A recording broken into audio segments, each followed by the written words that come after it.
செம்பக அரங்கினில் வாழ்பவளே, எங்கள் செம்மொழி தமிழே, செந்தமிழே. கண்மணி செண்பகம் பெயரில் அமைந்த இக்காவிய அரங்கினை காப்பவளே, மண்ணிடை மூத்த மொழி நீயே, மாண்புகள் நிறைந்தாயம் தாயே. கண்ணென போற்றி மதிக்கின்றோம், உமை காலமேலாம் நெஞ்சில் துதிக்கின்றோம். செந்தமிழே செண்பகமே, செண்பகமே செந்தமிழே, செந்தமிழே, செந்தமிழே, செந்தமிழே. அனைவருக்கும் வணக்கம். இறையருளால் செய்தொண்டர் புராணம் பகுதி 2 நாம் சந்திக்கின்றோம். எவ்வேளை யான் செய்ய எத்தனங்கள் செய்திடினும் அவ்வேளை நன்றாய் அமையவே செவ்வேளை சித்தத்தினில் இருத்தி செவ்வேள் பதமலரை நித்தம் துதிப்பேன் நினைந்து. முருகனடியார்களின் வரலாற்றை கூறுகின்ற அற்புதமான ஒரு நூலாக இருக்கக்கூடியதான செய்தொண்டர் புராணம் குறித்து சிந்திக்கின்றோம். முதலாவதாக செந்தில்வாள் அந்தணர் புராணம் என்பதனை பார்த்தோம். அவ்வரிசையில் தொடர்ந்து வர இருப்பது அகத்திய நாயனார் புராணம். தென்மலைய முனிவர்தம் அடியார்க்கும் அடியேன் என்று செய்தொண்ட தொகை அகத்திய நாயனாரை குறிப்பிடுகிறது. அகத்திய நாயனார் புராணம் எங்கிருந்து துவக்கம் பெறுகிறது என்று பார்த்தால், கையிலையில் சிவபெருமான் திருமணம் நடைபெறுவது குறித்து அறிந்து அதனை காண வேண்டும் என்ற மகிழ்ச்சியில் பலரும் அங்கு வந்து சேர, தேவர்கள் பலரும் அங்கு வந்து சேர்ந்து கொண்டிருக்க, அதே இடத்திற்கு அகத்தியரும் வந்து சேர்கின்றார். தென்மலைய முனிவர்தம் அடியார்க்கும் அடியேன் என்று குறிப்பிடப்பட்ட சிறப்புடையவரான அகத்திய முனிவரும் அங்கு வந்து சேர்க்கின்றார். அதனை எப்படி குறிப்பிடுகிறார்கள் செய்தொண்டர் புராணத்தில் என்று பார்த்தால், கருணையின் உருவமான கடவுளும் இமய வெற்பன் திருவும் கல்யாண கோல சிறப்புடன் அமர்ந்தனன், அந்த தருணம் தென்பால் உயர்ந்து தாழ்ந்தது வடபால் வையம் என்று குறிப்பிடுகிறார்கள். இதனால் என்ன செய்வதென்று அறியாத ஈசன் அகத்தியரை அழைத்து, நீயும் உமது மனைவியும் தென் திசை நோக்கி செல்லுங்கள், அப்பொழுது இங்கு, அதாவது கைலை சமநிலை அடையும் என்று கூறுகிறார். அப்பொழுது அகத்தியர் மிகவும் வருத்தமடைந்து, ஐயனே, நான் தங்களது திருமண கோலத்தை எவ்வாறு காண்பது என்று கேட்க, நீ தென்னாடடைந்து பொதியமலை சேர்கின்ற நேரத்தில் அங்கு நான் உனக்கு திருமண கோலம் காட்டியருள்வேன் என்று கூறுகிறார். இறைவனிடம் அகத்தியர் பேச, அகத்தியருக்கு இறைவன் இத்தகைய மறுமொழி கூறுகிறார் என்பது வரலாறாக அமைகிறது.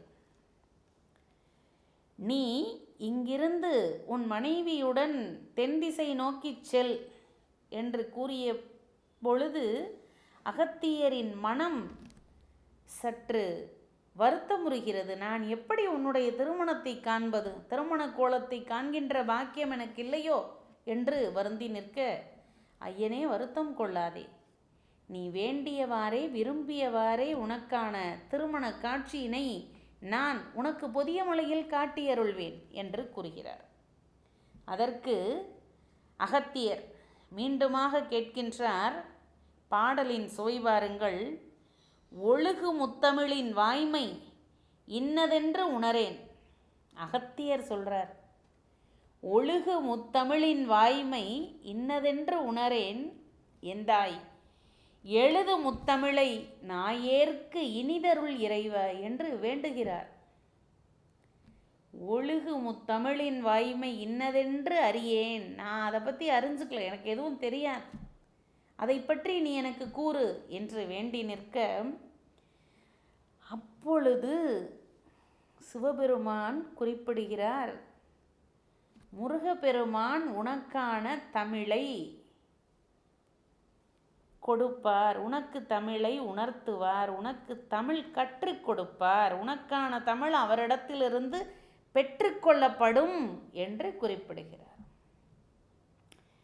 தமிழை முருகனிடம் அறிந்து கொள்ளலாம், தமிழ்மொழியின் சிறப்பினை நீ முருகனிடமிருந்து பெற்றுக்கொள்வாய் என்று சிவபெருமான் கூறுகிறார். அப்படி சிவபெருமான் கூறியதனால் அகத்தியரும் அவர்தம் மனைவியாகிய உலோபாமுத்திரையும் அங்கிருந்து புறப்பட்டு தென் திசை நோக்கி செல்ல, அங்கு இறைவன் கூறியபடியே புதிய மலையில் அவர்களுக்கு திருமண காட்சி காட்டியருளினார் இறைவன்.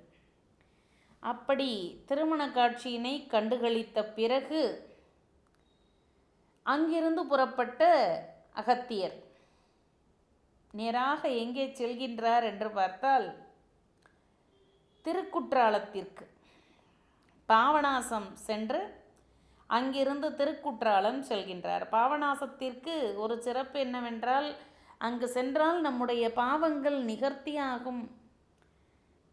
நிவர்த்தியாகும் என்பதனால் அது பாவநாசம் என்றெல்லாம் போற்றப்படுவதாக கூறுவதுண்டு. பாவநாசத்திற்கு சென்று அங்கிருந்து திருக்குற்றாலம் செல்கின்றார். அங்கு ஒரு மலையினை காண்கின்றார். அகத்தியருக்கு உடனே அம்மலைக்கு செல்லுவதற்கான ஆசை. ஆனால் அங்கிருக்கின்ற திருமால் அடியார்கள் இவரது சிவ சின்னங்களை எல்லாம் கண்டுவிட்டு, இது திருமாலவன் வசிக்கும் குன்று, ஆகையால் சைவராக விளங்குகின்ற தாங்கள் செல்வது இயலாது என்று கூறுகிறார்கள்.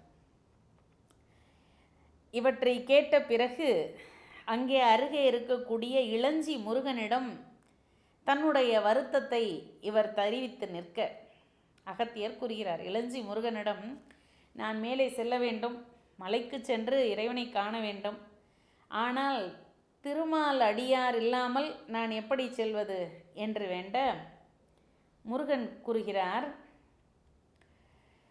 நாரணன் அடியார் திருவுரு கொண்டு அங்கு செல்லுங்கள், வைணவ கோலத்தில், வைணவருடைய வேஷத்தில் நீங்கள் அங்கே போங்க அப்படின்னு அகத்தியருக்கு முருகன் குறிப்பிடுகிறார், எடுத்துரைக்கிறார். நீ போகணும்னு நினைக்கிற, அவர்கள் நீ சிவனடியாராக இருக்கிறதுனால விடலை, அதனால் நீங்கள் என்ன பண்ணுங்க, திருமால் அடியாராக மலை மேல் ஏறுங்கள்னு சொல்கிறார். இப்படி சொன்னதோட முருகனது வேலை முடிந்தது. அங்கே போன அகத்தியர் என்ன பண்ணுறார் அப்படின்னு சொன்னால், பங்கைய கண்ணன் சிலையினை குலைத்து பரசிவலிங்கமாய் சமைத்து தங்கள் நாயகனை தொழுதனர்.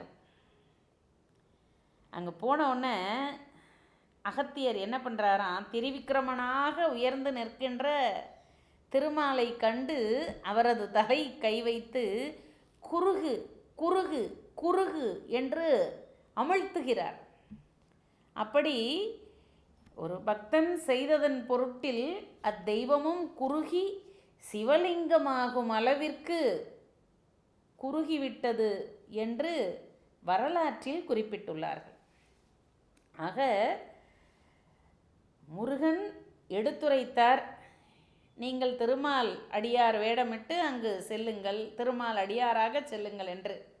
திருமால் அடியாராக சென்று இறைவனை வழிபட்டு வந்துவிடாமல், அங்கு சென்ற பிறகு அவருக்கு என்ன எண்ணம் என்றால், நான் சைவனாக இருந்த காரணத்தினால் என்னை இந்த மலை மீது ஏறவிடவில்லையே, ஆக இங்கிருக்கின்ற திருமாலையும் நான் சிவ வடிவமாகவே மாற்றி விடுவேன். செய்தொண்டர் புராணம் அகத்தியரினுடைய நிகழ்வினை சுட்டுகிறது. இப்படி திருமால் இருக்கக்கூடிய மலைக்கு சென்று அங்கிருக்கும் திருமாலை குருகு குருகு என்று கூறி சிவலிங்கமாக மாற்றி வணங்கிய பிறகு மீண்டுமாக அங்குள்ள வைணவர்களையெல்லாம் சைவர்களாக மாற்றுகின்றார் என்ற ஒரு செய்தியும் பதிவு செய்யப்பட்டுள்ளது. அதற்கு அடுத்ததாக எங்கு வருகின்றார் அகத்தியர், எங்கு சென்று சேர்கின்றார் என்று பார்த்தால் திருப்பரங்குன்றம் வந்து சேர்கின்றார். திருப்பரங்குன்றம் இறைவனை வணங்கி மதுரை செல்கின்றார். திருப்பரங்குன்றத்து இறைவனை வணங்கி மதுரை செல்கின்றார். அப்படி மதுரை செல்கின்ற போது பாண்டிய மன்னரின் வரவேற்பு மிகுந்திருந்தது. அகத்தியரை கண்டு மன்னன் வரவேற்கின்றான். துடியிடை கயற்கண் அம்மை ஓர் பாகச் சொக்கர்வாள் திருத்தலம் சார்ந்தார். மதுரைக்கு சென்ற நிகழ்வினை எப்படி கூறியிருக்கிறார்கள் என்று பார்த்தால், துடியிடை கயற்கண் அம்மை ஓர் பாகச் சொக்கர்வாள் திருத்தலம், இருக்கக்கூடிய திருத்தலமாகிய மதுரை வந்து சேர்ந்து அகத்தியர் வந்ததனை அறிந்து பாண்டிய மன்னன் வரவேற்றார். இப்படி அங்கு வந்த பிறகு மீண்டுமாக அங்கிருக்கக்கூடிய அனைவரையும் கண்டு மகிழ்ந்து பலவாறாக அளவலாவி இருந்து மீண்டுமாக திருத்தணிகை செல்கின்றார். இப்படி அவர் அங்கு வந்து சேர்ந்தபோது, திருத்தணிகை வந்து சேர்ந்தபோது அவரை எவ்வாறு வரவேற்றனர், அவருக்கான வரவேற்பு எப்படி இருந்தது என்பதனை கூறுகிறார்கள். வரிசைகள் தாங்கி நடப்பவர் ஒரு சார், மங்கள ஆலம் எடுப்பவர் ஒரு சார், அறிபொறி வெள்ளம் வழங்குனர் ஒரு சார், ஆனந்த நர்த்தனம் ஆடுனர் ஒரு சார், முருகன் அரும்புகள் பாடுனர் ஒரு சார், முழவோடு சின்ன முழங்குனர் ஒரு சார், இருகை குவித்து நடப்பவர் ஒரு சார், இன்னனவாக எழுந்தனர் அம்மா என்று அவரை இத்தகைய மகிழ்வோடு அங்கிருப்பவர்கள் வரவேற்றார்கள். வேல்மயில் என்ற கோஷம் ஒருபுறம், ஹரஹர முருகா என்று கூறி வருகின்ற கோஷம் ஒருபுறம், இப்படியெல்லாம் பல்வேறு கோஷங்களுக்கிடையே அங்கு வந்து சேர்ந்தவரான அகத்தியர் தணிகை பெருமானை வணங்கி அங்கிருந்து செல்வதற்கு மனமில்லாமல் ஓராண்டு காலம் அங்கேயே தங்கி இருக்கின்றார். அங்கிருந்து செல்வதற்கு அவருக்கு மனமில்லை. ஏனென்றால் அவர் சிவபெருமானிடம் கேட்டது 2. உன்னுடைய திருமணக் கோலத்தை எங்கு காண்பது என்று கேட்டார். திருமணக் கோலத்தை கண்டு மகிழ்ந்தாயிற்று. அடுத்ததாக ஒன்று கேட்டார் அல்லவா, நான் தமிழை யாரிடம் பெறுவது, தமிழின் சிறப்பினை அறிந்து கொள்ள வேண்டுமே. அது இன்னும் நிறைவேறவில்லை. திருத்தணிகையிலேயே ஓராண்டு காலம் தங்கியிருக்கின்றார். முருகனிடம் வரம் கேட்கின்றார். முருகனும் உன்னுடைய தபத்தினால் நான் மகிழ்ந்தேன், உனக்கான வரத்தினை தருகின்றேன் என்று கூறிய வேளையில் கேட்கின்றார், துலக்கமுறும் இயலிசை நாடகம் என்ற தமிழின் சிறப்பினை நான் அறிந்து கொள்ள இனிதருளி என்று வேண்டினார். அப்படி வேண்டிய போது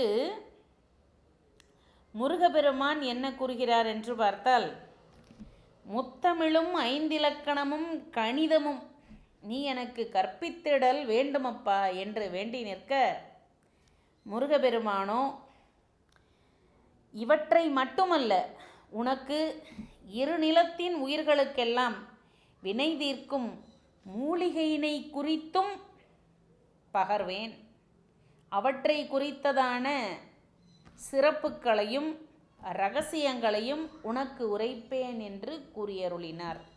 உரைத்தார். அகத்தியர் பெற்றுக்கொண்டார். அகத்தியரது சிறப்பு நாம் அனைவரும் அறிந்த ஒன்று. ஆக முருகனடியார்களுள் 2வது அடியாராக செய்தொண்டர் புராணத்தில் போற்றப்பெற்று இருப்பவர் அகத்திய நாயனார். முதலாவதாக எப்படி செந்தில்வாள் அந்தணர் புராணம் கூறப்பட்டதோ அதற்கு அடுத்த நிலையில் அகத்தியருடைய புராணம் சுட்டப்பட்டது.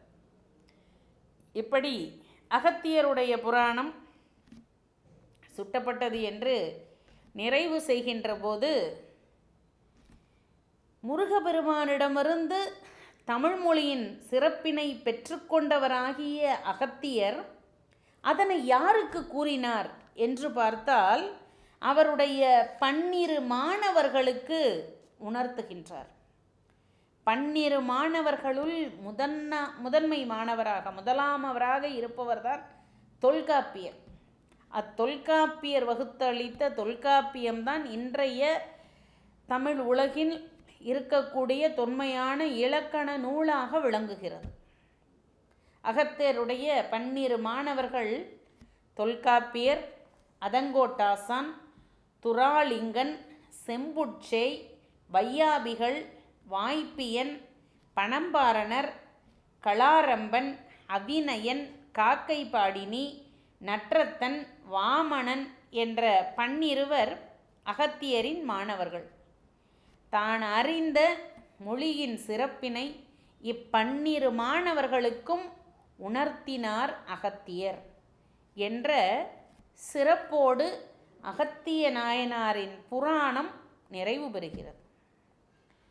சிவபெருமானுடைய திருமணக் கோலத்தை காண வேண்டும் என்பது துவங்கி முருகப்பெருமானால் தமிழ்மொழியின் சிறப்பறிந்து அதனை 12 மாணவர்களுக்கு உணர்த்தியதோடு அகத்திய நாயனாரின் புராணம் நிறைவு பெறுகிறது.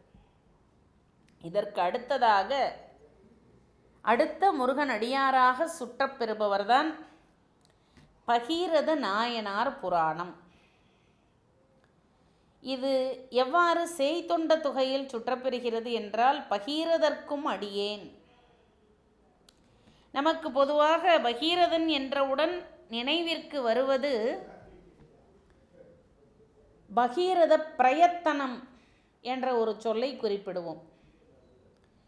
எந்த ஒரு செயலாவது நடைபெறுவதற்கு தாமதமானால், சற்று கால நேரம் நீட்டித்து கொண்டே இருக்குமானால், அல்லது நாம் மீண்டும் மீண்டுமாக அதற்கான பிரயாசை செய்த பிறகு அது நடைபெறுமானால் அதனை அச்செயலினை நாம் பகீரத பிரயத்தனம் என்று குறிப்பிடுவோம். அப்படி ஒரு பகீரதன் தவம் அப்படிங்கிறது சிறப்பு வாய்ந்த ஒன்று. அந்த பகீரதரை பற்றி தான் இங்கு 3வது முருகன் அடியாராக குறிப்பிட்டிருக்கிறார்கள். இந்த பகீரதனின் தவம் எத்தகைய சிறப்புடையது என்பதனை பற்றி அறிவதற்கு முன்னதாக, பகீரதன் என்பவன் ஒரு மன்னன். இந்த பகீரத மன்னன் சூரிய குலத்தில் தோற்றம் பெற்றவன். சூரிய குலத்தில் தோற்றம் பெற்றவரான பகீரத மன்னன் அண்டை நாட்டைச் சேர்ந்த கோரன் என்ற மன்னனால், கோரன் என்ற அண்டை நாட்டு அரசனுடன் போரிட்டு தோல்வி அடைகின்றான். தோல்வி அடைந்த பகீரதனுக்கு முருகனின் சிறப்பினை எடுத்துரைக்கிறார்கள். அதாவது கோடை நகர் இன்றைய வழக்குப்படி வல்லக்கோட்டை என்று வழங்கப்படுகிறது. அதாவது கோவிலினுடைய இருப்பிடம் காஞ்சிபுரம் மாவட்டத்தில் ஸ்ரீபெரும்புதூர், அதாவது திருப்பெரும்புதூரிலிருந்து செங்கல்பட்டு செல்கின்ற வழியில் இருக்கக்கூடியதாகிய வல்லக்கோட்டை. இந்த வல்லக்கோட்டை முருகனை பகீரதன் வணங்கி மீண்டுமாக ஆட்சி பெற்றான், சிறப்புற்றான் என்று வரலாறு அமைகிறது. சூரிய குல மன்னனாக இருந்த பகீரதன் மன்னனுடன் போரிட்டு, அண்டை நாட்டு மன்னனுடன் போரிட்டு தோல்வியை தழுவுகின்றான். அந்த மன்னனது பெயர் கோரன். கோரன் என்ற மன்னனுடன் போரிட்டு தோல்வியை தழுவி நிற்கின்றான். தோல்வியை பொறுத்து கொள்ள இயலாத சூழல். அவனுடைய வருத்தத்தை போக்குவதற்காக அவன் யாரிடம் கேட்கின்றான் என்று பார்க்கின்ற போதுதான்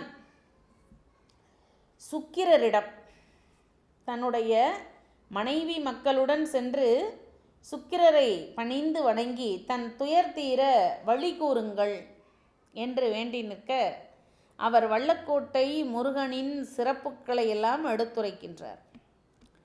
அப்படி வல்லக்கோட்டை முருகனின் சிறப்புக்களை எல்லாம் அறிந்தவனாகிய பகீரத மன்னன் அங்கு சென்று அங்கு இருக்கக்கூடிய முருகனை வணங்கி, அங்கு இருக்கக்கூடிய முருகனுக்கான மற்றும் ஒரு சிறப்பாக என்ன கூறுகிறார்கள் என்றால், இந்த சிலைதான், இக்கோவிலில் இருக்கக்கூடிய மூலவர் சிலைதான் மிக உயரமான ஒரு சிலையாக, இந்தியாவில் அமைந்திருக்கக்கூடிய மிக உயரமான சிலையாக, 7 அடி உயரத்தில் அமைந்திருக்கக்கூடிய ஒரு உயரமான சிலையாக போற்றப்படுவதாக அறிகின்றோம். ஏனென்றால் நாம் அறுதியிட்டு கூற முடியாத நிலை.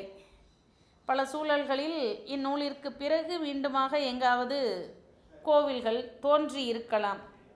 ஆகையால் அங்கு இருக்கக்கூடியது 7 அடி உயரத்தினாலான ஒரு சிலை. இக்கோவிலில் இருக்கக்கூடிய முருகனை வழிபட்டு முருகன் அருள் பெற்று முருகன் அடியாராக போற்றப்படக்கூடிய பகீரத மன்னன். மேலும் இந்த பகீரத மன்னனை பற்றியதான ஒரு செய்தி என்று பார்த்தால், பகீரத தவம் என்று சொல்கின்றோம். ஏன் பகீரத தவம் என்று சொல்கின்றோம்? எதற்காக அவன், அதாவது பகீரத மன்னன் என்பவன் வரம் வேண்டி நிற்கின்றான், எதற்காக தவம் இருக்கின்றான் என்று பார்த்தால், தன்னுடைய முன்னோர்களை எல்லாம் மகிழ்விக்கும் பொருட்டாக மேலுலகத்தில் இருக்கக்கூடியதாகிய கங்கையை பூமிக்கு கொண்டு வந்த சிறப்பு இந்த பகீரத மன்னனுக்கு உண்டு. ஏனென்றால் நாமெல்லாம் தற்கால வழக்கில் உள்ளபடி அல்லது எப்பொழுதும் வழக்கில் உள்ளது என்று கூட வைத்துக்கொள்ளலாம்.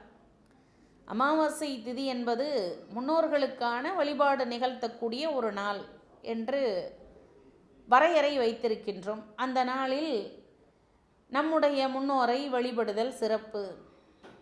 ஏனென்றால் முன்னோர் வழிபாடு என்பது சிறப்பான ஒன்றாக, நமக்கு தேவையான ஒன்றாக, இறையருள் எப்படியோ அதனை போன்று நமக்கு முன்னால் வழி வந்த சமூகத்தாரும் நம்மை வாழ்த்த வேண்டும், அவர்களது அருளும் நமக்கு கிடைக்க வேண்டும் என்ற போக்கில், அந்த நோக்கில் தன்னுடைய முன்னோர்களும் சிறப்பு பெற வேண்டும், அவர்களுக்கு நற்பேறு கிட்ட வேண்டும் என்ற எண்ணத்தில் தவமிருந்து கங்கையினை பூமிக்கு கொண்டு வந்ததனால், கடுமையான தவம், அந்த கடுமையான தவத்தின் பயனாக கங்கையானது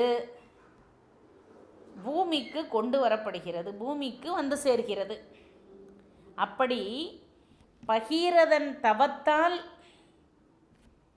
கங்கை பூமிக்கு வந்து சேர்ந்ததனால் கங்கையின் ஒரு பகுதி பாகீரதி என்று வழங்கப்படுகிறது. இது ஒரு சிறப்பான தகவலாக அமைகின்றது. கங்கையின் ஒரு பகுதி பாகீரதி, ஏனென்றால் பகீரதன் தவம் செய்து அது பூமிக்கு வந்ததனால் அப்பெயர் போற்றப்பட வேண்டும் என்ற எண்ணத்தில் கங்கையின் ஒரு பகுதி பாகீரதி என்று வழங்கப்படுகின்றது என்று நமக்கு பகீரதனுடைய, அதாவது பகீரத மன்னனுடைய வரலாறு முருகனடியார்கள் வரலாற்றில் 3ஆவதாக அமைந்து சிறப்பினை பெறுகிறது. இப்படி ஒவ்வொரு முருகன் அடியார்களாக குறிப்பிட்டு வருகின்ற போது இந்த செய்தொண்டர் புராணம் குறிப்பிடுகின்ற அடியாராக அடுத்து வர இருப்பவர் முசுகுந்த நாயனார். இந்த முசுகுந்த நாயனார் புராணம் என்பது செய்தொண்ட தொகையில் கந்தவேட்கு இனிய முசுகுந்தனார்க்கு அடியேன் என்று சுட்டப்படுகிறது. கந்தவேட்கு இனிய முசுகுந்தனார்க்கு அடியேன் என்று சுட்டப்படுகிறது. முசுகுந்த நாயனார் வரலாறு அனைவரும் அறிந்த ஒன்றுதான். அதாவது கைலை மலையில் சிவபெருமான் பார்வதி தேவியுடன் இருக்கின்ற இருவருமாக அமர்ந்து இருக்கின்ற ஒரு சூழலில் அவர்களுக்கு ஒரு இடையூறு செய்யும் பொருட்டாக, இடையூறு செய்கின்றோம் என்று தெரியாமல் இடையூறு செய்கின்ற பொருட்டாக மேலே இருக்கின்ற மரத்திலிருந்து ஒவ்வொரு இலைகளாக பறித்து கீழே விழுந்து கொண்டிருக்கிறது.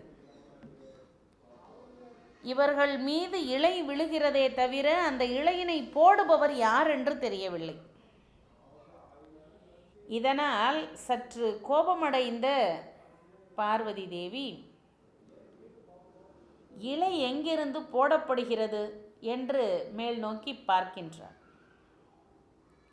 அங்கே ஒரு குரங்கு அமர்ந்திருக்கின்றது.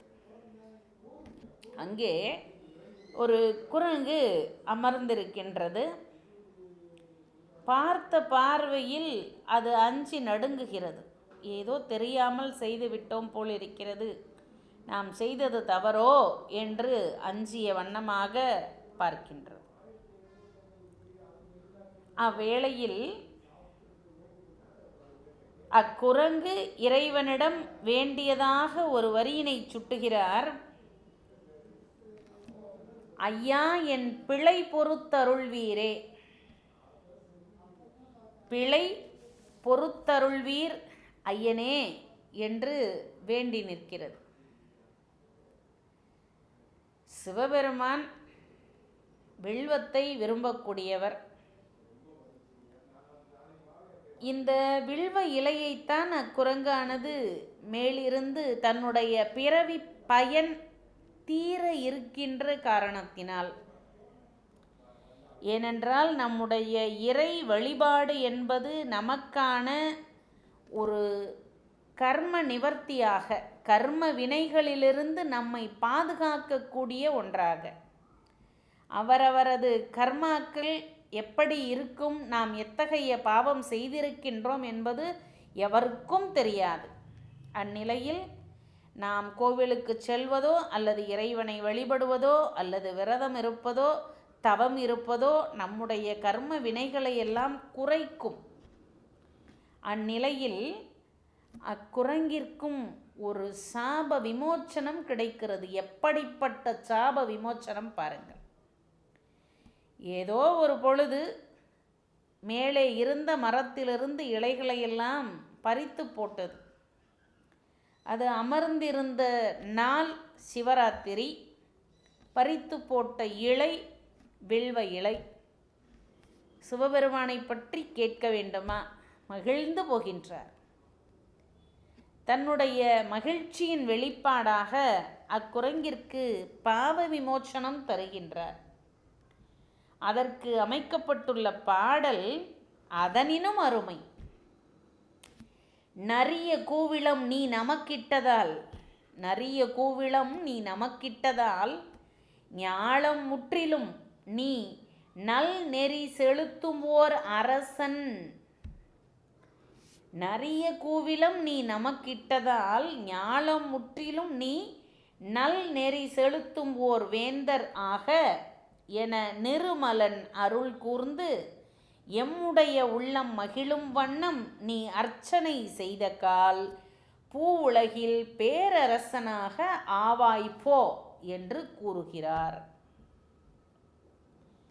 இவ்வாறாக செய்தொண்டர் புராணத்தின் பாடல் நமக்கு முந்தைய வரலாற்றை காட்டுகிறது. இப்படி வாழ்வில் உயர்வு பெற்ற அக்குரங்கானது, முன்பு குரங்கு, இப்பொழுது அது ஒரு அரசன். முன்பு குரங்காக இருந்தது, இப்பொழுது சிவபெருமானின் அருளால் அரசனாகியது. அப்படி அரசனாகிய குரங்கு, ஏனென்றால் நாம் பார்ப்பது முசுகுந்த நாயனார் புராணம். முசு என்ற சொல்லிற்கு பொருள் குரங்கு. அவருடைய வரலாற்றைத்தான் பார்த்து கொண்டிருக்கிறோம். இறைவனிடம் வேண்டி நிற்கிறது. என்ன வேண்டுகிறது என்று பார்த்தால், நான் அரசனாக இருந்துவிட்டு போகிறேன், ஆனாலும் என்னுடைய நிலையிலிருந்து நான் மாறிவிடக்கூடாது எனக்கான நினைவு. ஏனென்றால் நான் முற்பிறவியில் இவ்வாறு இருந்தேன் என்பதனை நான் ஒருபோதும் மறந்துவிடலாகாது. ஆகையால் எனக்கு இந்த குரங்கு முகமே இருக்கட்டும் என்று வேண்டுகிறது. எப்படிப்பட்டதான ஒரு எண்ணம், உணர்வு! தங்களது ஆணைப்படி நான் அரசனாக இருந்துவிட்டு போகிறேன், ஆனால் என்னுடைய முகம் மட்டும் மாற வேண்டாம் என்று வேண்டி நிற்கிறது. எப்படிப்பட்ட எண்ணம்!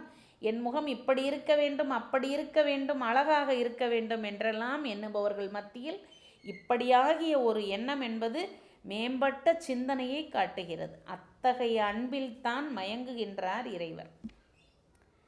இங்கு அடுத்ததாக சிவபெருமான் கூறியதனால் அரசனாகிவிட்ட குரங்கு யாருடைய பரம்பரையில் வந்திருக்கிறது என்று பார்த்தால் அரிச்சந்திரனுடைய வம்சத்தில் தோன்றியிருக்கிறது. அடுத்த பிறவியில் அரிச்சந்திரனுடைய வம்சத்தில் பேரரசனாக இருக்கிறது. அப்பொழுது திருப்பரங்குன்றத்தில் முருகனது திருக்கல்யாணம் நடைபெறுவதனை அறிந்து, திருப்பரங்குன்றத்தில் முருகனுக்கும் தெய்வானைக்கும் நடைபெறுகின்ற திருக்கல்யாணத்தினை அறிந்து அங்கு சென்று திருக்கல்யாணத்தினை கண்டு மகிழ்ந்த பிறகு மீண்டுமாக அங்கேயே சில காலங்கள் தங்கியிருந்து முருகனின் அருள் திறம் உணர்ந்து, அங்கு முருகன் என்று கூட குறிப்பிடப்படாமல் சிவகுமாரனின் அருள் திறம் உணர்ந்து என்று சுட்டப்பட்டிருப்பது சிறப்பு. சிவகுமாரனின் அருள் திறம் உணர்ந்து முருகனது பல்வேறு சிறப்புகளை எல்லாம் பலருக்கும் எடுத்துரைத்து முருக விரதங்களை எல்லாம் இவரும் பின்பற்றி அங்கிருக்கக்கூடிய முருக தலங்களை எல்லாம் சென்று கண்டு வணங்கி சிறப்பு பெறுகிறார் என்பது முசுகுந்த நாயனாருடைய புராணமாக இருக்கின்றது. ஆக நமக்கு தெரியாமல் நாம் செய்கின்ற ஒரு செயலானது எத்தகைய சிறப்பினை நமக்கு கொடுக்கின்றது என்பதற்கான மிக பெரும் சான்று முசுகுந்த நாயனார் புராணம். ஏனென்றால் நம்மில் பலருக்கு கோவிலுக்கு செல்லும் போது கூட நம்முடைய எண்ணம் எப்படிப்பட்டதாக இருக்கின்றது என்றால், அதுவும் இந்த காலத்தில் கேட்கவே தேவையில்லை.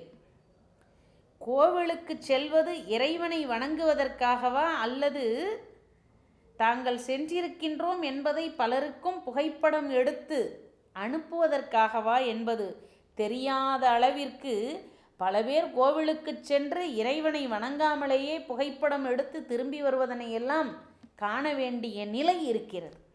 அத்தகைய நிலையில் தான் போட்டது வில்வம் என்று அறியாமல் போட்டதாகிய குரங்கு செய்தது ஏதோ ஒரு நிகழ்வாக இருந்தாலும் அது சிவன்ராத்திரியாக அமைந்து வில்வ இலையாக இருக்க வேண்டும் என்பது குரங்கிற்கான பாவ நிவர்த்தி. அதனுடைய கர்மா குறைக்கப்படுகிறது. முன் ஜென்மத்தில் செய்ததான பிறவி பலன் என்று கொள்ளலாம். அப்படி அக்குரங்கினுடைய செயலால் மகிழ்ந்தவராகிய இறைவன், நீ எனக்கு இச்செயலை செய்ததால் பூலோகத்திற்கு அரசனாக போ என்று கூறிய நிலையிலும் சற்று கூட யோசிக்காமல் நான் அரசனாக இருக்கின்றேன், ஆனால் என்னுடைய முகம் மாற்றம் பெற வேண்டாம் என்று வேண்டுவதற்கும் கேட்பதற்கும் எத்தகைய பெரும் சிந்தனை இருந்திருக்க வேண்டும். அத்தகைய சிந்தனை, அத்தகைய உயர்வு என்பதுதான் அடியார்களின் வாழ்க்கை நமக்கு காட்டுகின்ற சிறப்பு.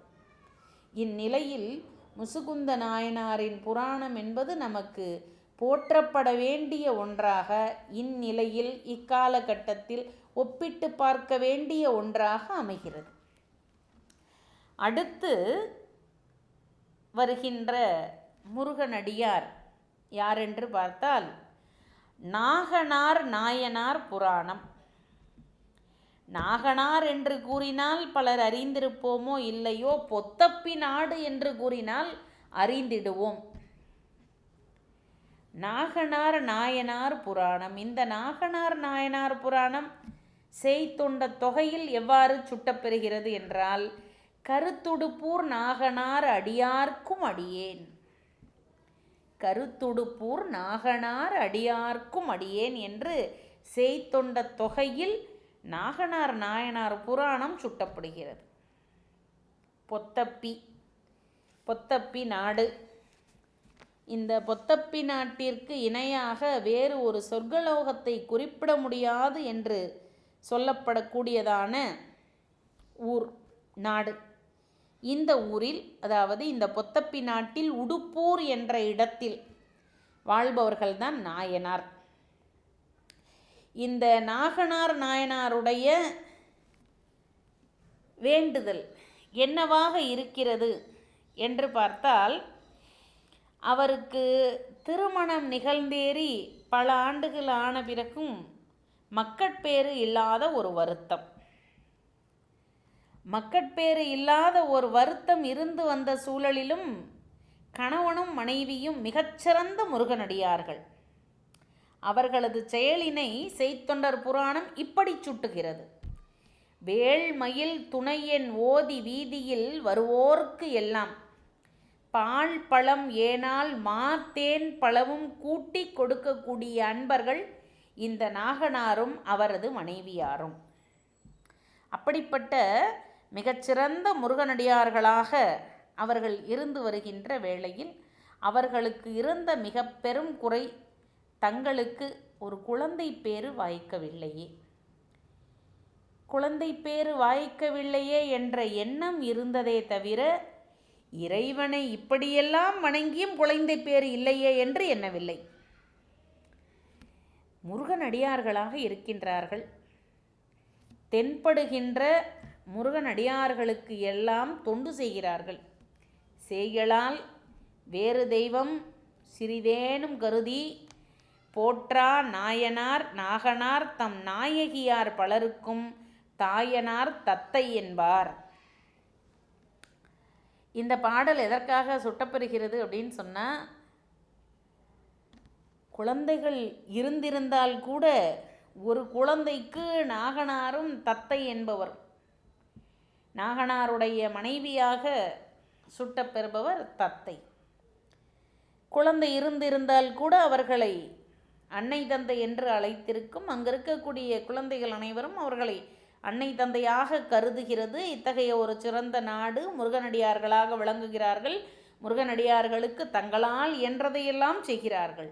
வேலும் மயிலும் துணை என்று கூறிக்கொண்டு யார் வந்தாலும் தங்கள் கண்களில் பட்டுவிட்டால் தென்படுகின்ற அனைவருக்கும் பாலும் பழமும் தேனும் தினைமாவும் கொடுத்து அவர்களது பசியாற்றக்கூடிய உள்ளம் உடையவர்களாக இவர்கள் இருக்கிறார்கள்.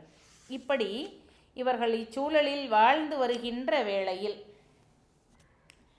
முருகனையே தங்களது குலதெய்வமாக, தங்களுக்குரிய தெய்வமாக, ஒரு துணையாக நாம் கூறுவோம் அல்லவா, தோன்றா துணை என்று இறைவனை குறிப்பிடுவோம். அதுபோல தோன்றா துணையாக எல்லா இடங்களிலும் எப்பொழுதும் முருகச் சிந்தனையிலேயே இருக்கிறார்கள். அப்படி இருக்கக்கூடியவர்களுக்கு அடுத்து என்ன நிகழ்கிறது, எப்படி அவர்களினுடைய சிறப்பு உலகிற்கு உணர்த்தப்படுகிறது என்று பார்ப்பதுதான் இங்கு அடுத்து வருகின்ற நிகழ்வாக அமைகிறது. அவர்களது ஆசை என்னவாக இருக்கிறது என்று பார்த்தால், நாம் முருகனை பலவாறு வணங்குகிறோம், போற்றுகிறோம், முருகனடியார்களுக்கெல்லாம் நம்மால் இயன்றதை செய்கின்றோம். நாம் முருகனுக்கான ஒரு கோவிலை அமைத்து விட வேண்டும் என்று எண்ணுகிறார்கள். முருகனுக்கான கோவிலை நாம் அமைத்து விட வேண்டும். அப்படி முருகனுக்கான கோவிலை அமைத்து விட்டால் அது நமக்கு கிடைத்த மிக பெரும் பேறு என்று கருதுகிறார்கள். குக விநாயகனை தங்கள் குலதெய்வமாக கொண்டு மிக விழா நடத்தி போற்றி விசாகனார் கருணை நோக்கால் அகவின் வாழ்வுற்று வாழும் தம்பதி இவர்களுக்கோர் மகவிழா குறை என்று செய்தொண்டர் புராணம் இவர்களுக்கு மக்கட்பேறு இல்லாத நிலையினை சுட்டுகிறது. மக்கட்பேறு இல்லை என்ற ஒரு குறைதானை தவிர அது எப்பொழுதும் உள்ளத்தில் இருந்தாலும் அதனை எல்லாம் உள்வைத்து கொண்டு முருகனடியார்களுக்கு தொண்டு செய்வது இவர்களுடைய சிறப்பாக இருக்கிறது. அப்படி தொண்டு செய்து வருகின்ற வேளையிலும் அவர்களது எண்ணம் எப்படிப்பட்டதாக இருக்கின்றது என்று பார்த்தால், இப்படியெல்லாம் தொண்டு செய்கின்றோமே, நமக்கு ஒரு குழந்தை இல்லையே என்று எண்ணவில்லை. குழந்தை இருந்தால் சிறப்பாக இருக்கும் என்று எண்ணி வருகின்றார்கள்.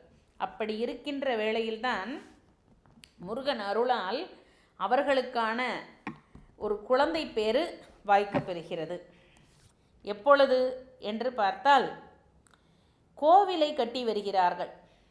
முருகன் அடியார்களுக்கு தொண்டு செய்கின்றோம், ஆனால் நமக்கு ஒரு மன நிறைவினை தரக்கூடிய ஒன்றாக நம்முடைய குலதெய்வமாக இருக்கின்ற முருகனுக்கான கோவிலை நாம் அமைக்க வேண்டும் என்ற எண்ணம் கொண்டு முருகனுக்கான கோவிலை அமைக்கிறார்கள்.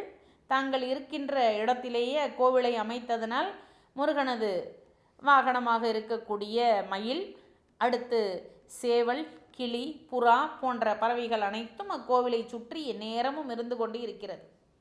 நான் முதலிலேயே குறிப்பிட்டேன், பொத்தப்பி நாடு என்பது குபேரபுரிக்கு நிகராக சொல்லப்படும் ஒரு சிறப்பான வளம் நிறைந்த பகுதி. அந்த இடத்தில் இவர்களால் அமைக்கப்பட்டிருக்கின்ற கோவில். அந்த கோவிலுக்கு திருநாள் நிகழ்த்த வேண்டும், கோவில் அமைத்தாயிற்று, திருநாள் நிகழ்த்த வேண்டும் என்று அவர்கள் எண்ணி இருக்கின்ற போதுதான் முருகன் அருளால் தோன்றா துணையாக இறைவனே வெளிப்பட்டு கூறியது போல அசரீரி வாக்காக குழந்தை பேறு கிட்டும் என்று ஒலிக்க, அதனை போன்றே அவர்களுக்கும் குழந்தை பேறு வாய்த்தது. அக்குழந்தையின் பெயர்தான் தின்னப்பன்.